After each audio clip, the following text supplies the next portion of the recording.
Have you ever had trouble with telling someone how you pronounce a word? Well, luckily for you, there's a solution. The International Phonetic Alphabet, or IPA for short, is an alphabet where each letter has an exact phonetic value. Now, before we start, first we should note the difference between a consonant and a vowel. Consonants typically have more constriction than vowels. Here is the IPA consonant chart. It may seem a bit confusing, but it's really not that difficult. The most annoying part is simply knowing what the terms mean, since they come from like Latin or Greek or whatever. But hopefully, a few familiar letters will help you guide your tongue around this. Now, I could sit here for a few minutes and explain every term individually. In fact, an older version of the script did just that. Although I decided that'd be super boring. So now the plan is I'll do a lightning round with more information being shown on the screen. Bilabial, your lip to your lip. Labiodental, your upper teeth to your lower lip. Dental, your tongue to your teeth. Alveolar, your tongue to your alveolar ridge. Postalveolar, an umbrella term for these shown on screen. Retroflex, you curl your tongue back to the roof of your mouth. Palatal, your tongue to your hard palate. Velar, your tongue to your velum, aka the soft palate. Uvular, your tongue to your uvula. Pharyngeal, constriction at the pharynx.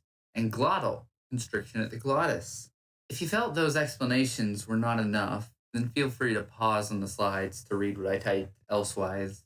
And if that wasn't enough, then just Google the terms.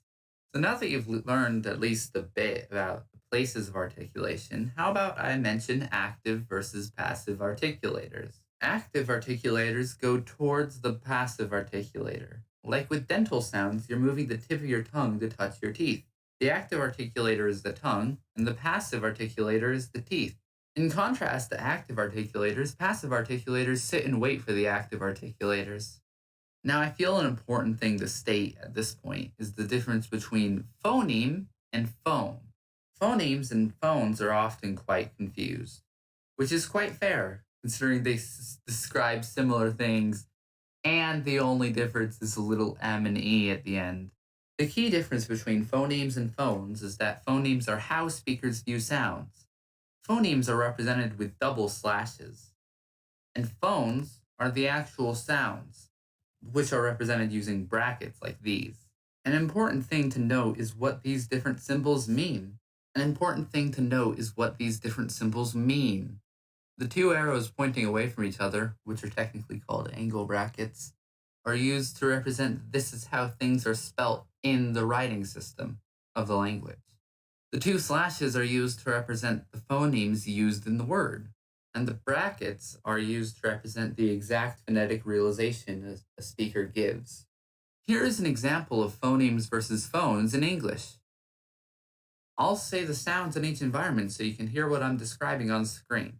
First up, tall, then stall, water, butter. As you could probably tell, these all were the English phoneme of T. An English speaker would consider them to be all basically the same sound. However, while these are the same phonemes, they are not the same phone. They are allophones, however.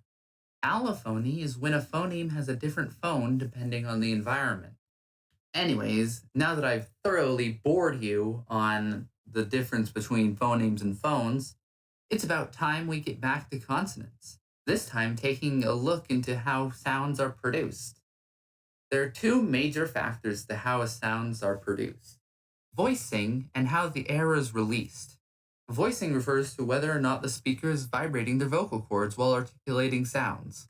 Here are some example sounds: S and Z. If you try to pronounce them, like S and Z, with your hand on your throat, you're likely to feel a difference. So try it. Alrighty, now on to how air is released. Starting on nasals. Nasals are sounds where you close the articulators and the velum is lowered so air goes through your nose instead of through your mouth. An example sound is N, like in normal. Plosives are consonants where you close the articulators so that the air can't leave your mouth, and then you build up air in your mouth, then release them in a pop. An example sound is P. Think about the P's in pop. The next category of sounds are fricatives. The way fricatives are articulated is by pressing the articulators towards each other, making air slide through the opening with friction. An example sound is s. Think about the S in soup. There are also lateral fricatives, which are similar, but the active articulator is touching the middle of the passive articulator, and the air slides out the side openings instead of through the hole. Approximants are lovely boys, while with fricatives, you're pressing together so there's a bit of friction. Approximants just gently curve the air around the tongue. So yeah, they're pretty simple. The example sound here is yeah, like the Y in yo. Now there are also lateral approximants, but they're basically the same as approximants, but with the tongue pressing to the passive articulator and letting air go out the side. Now that we've gone on and on about consonants, it's time to talk about my least favorite part of the IPA: vowels. Vowels have three main features: height, backness, and rounding.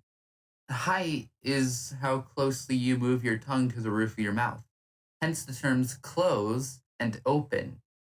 Compare where your tongue is when you say E as opposed to ah, like in teeth or father. Backness is based on the position of the body of the tongue as compared to the back of the mouth. Consider the movement your tongue makes from E to oo, like in teeth or boo. And lastly, rounding is when your lips are tightened as you articulate a sound. Think about how you pronounce E compared to oo. Notice how you round your lips for oo? That's what rounding is. Now that you've learned these few basic principles, you'll probably be able to go out and find out how other sounds work based on these. If you do need more help, however, plenty of the members on the Panplate Discord server will be willing to chat with you and help you understand. And if you don't want to join my server, which is okay, I guess, I recommend the Agma Schwa Discord and the Bibleridian Discord, both of which have really cool people who would be willing to help you out. Since this is the end of the video, I recommend that you subscribe, since I will be making more content soon. And I recommend that you join my Discord server.